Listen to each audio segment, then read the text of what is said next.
No. Aquí lo mismo que gusta, lo mismo.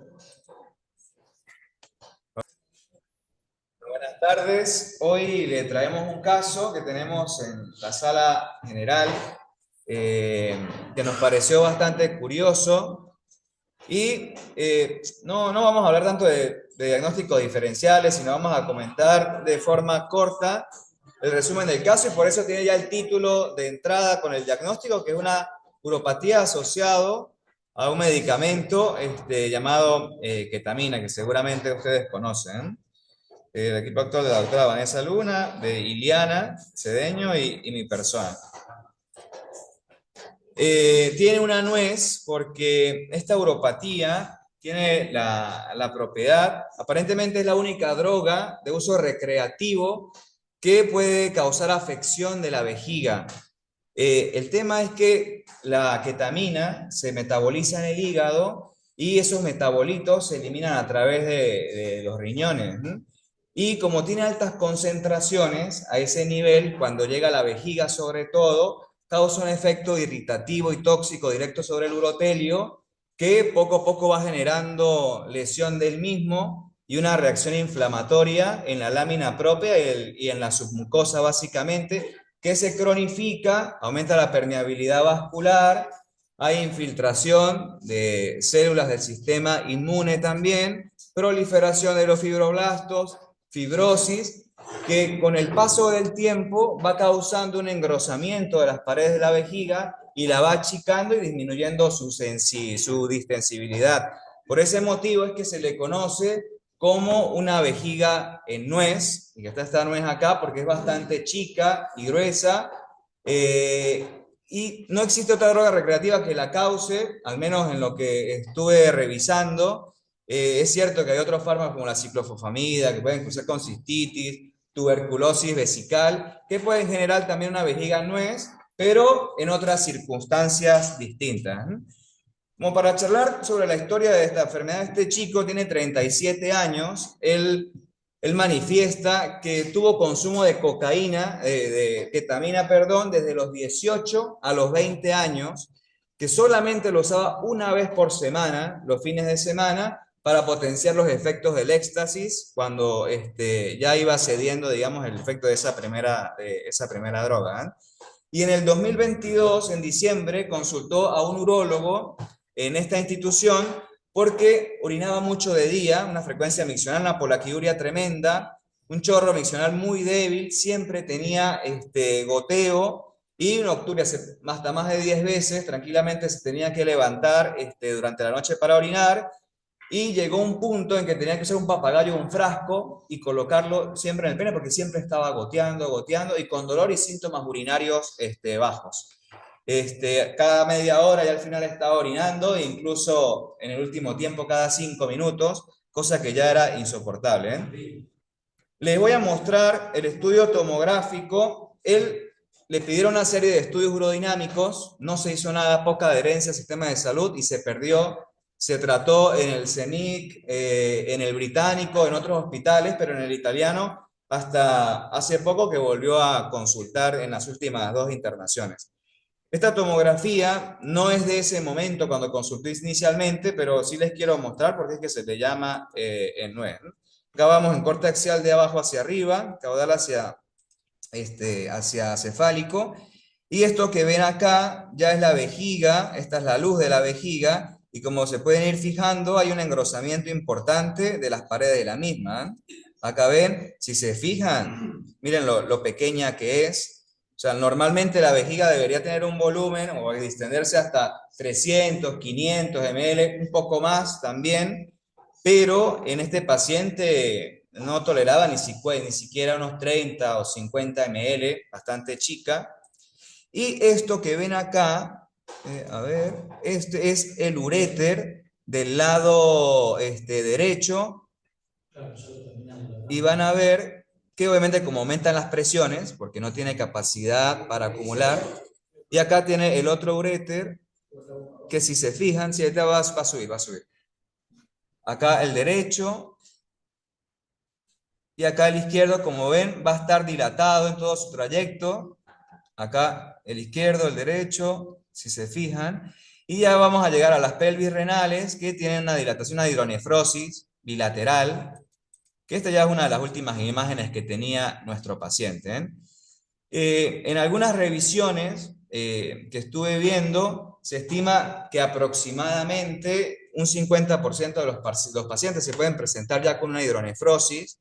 Los primeros casos de esta patología se reportaron en Hong Kong. Los asiáticos aparentemente tienen predilección por esta droga en el año 2007, así que es relativamente nuevo. Era una pareja que consumían ambos ketamina y los dos consultaron por los mismos síntomas y ellos pudieron hacer la asociación.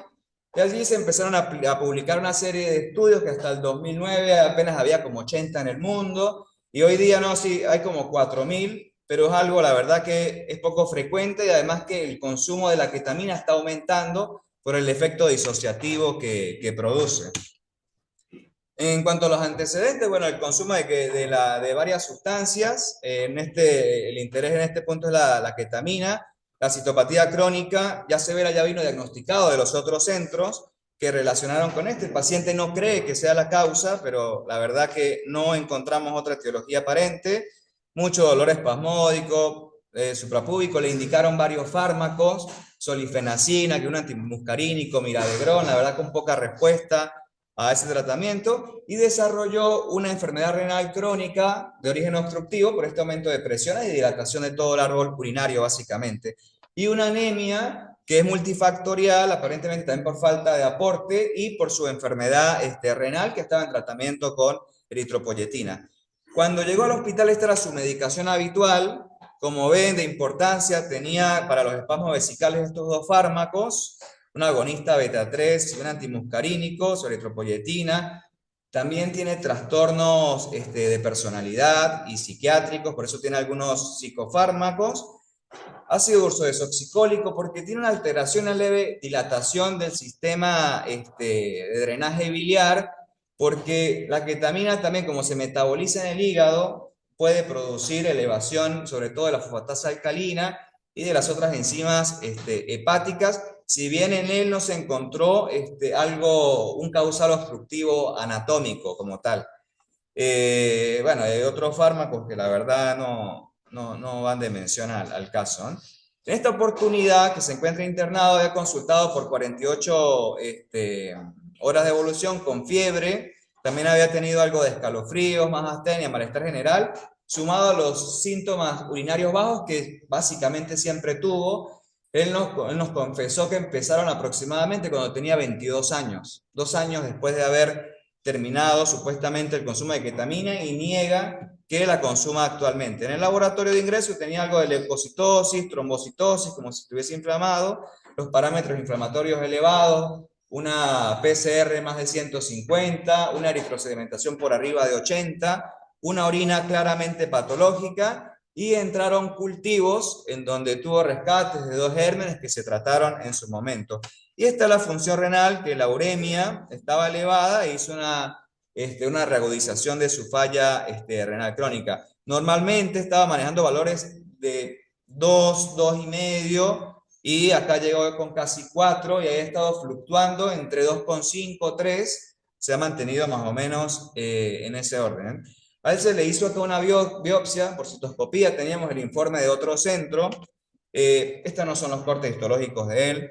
Esto es de un artículo que ahorita vamos a ver, y esto es un urotelio completamente normal. Como ven, el urotelio bien grueso, se identifica la lámina propia, membrana basal, la submucosa, y esto es un paciente, un chico de 18 años que tuvo 6 meses consumiendo ketamina todos los días, y a dosis bastante generosa. Como ven, hay como un achicamiento, un afinamiento del urotelio, y hay hipercelularidad a nivel de la submucosa, porque obviamente hay una inflamación allí que está trayendo células constantemente.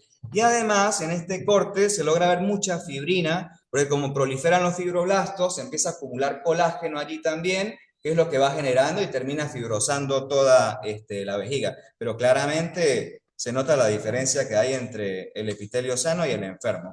A este paciente, además de resolver la parte infectológica, lo que se le planteó es hacerle una ampliación de la vejiga con intestino delgado, con el ilion, así que resecaron unos 30 centímetros del mismo, lo abrieron, lo colocaron como una forma de W, abrieron la cara anterior de la vejiga, que sería esta, obviamente esto conserva el mesenterio para la irrigación, y bueno, unieron, quedó con una talla vesical, con una sonda vesical también, ya la talla se le extrajo, y ahora lo que estamos haciendo es, cada hora y media, depende de su tolerancia, él pinza la sonda y ve hasta dónde aguanta para hacer que esa vejiga poco a poco vaya ganando volumen.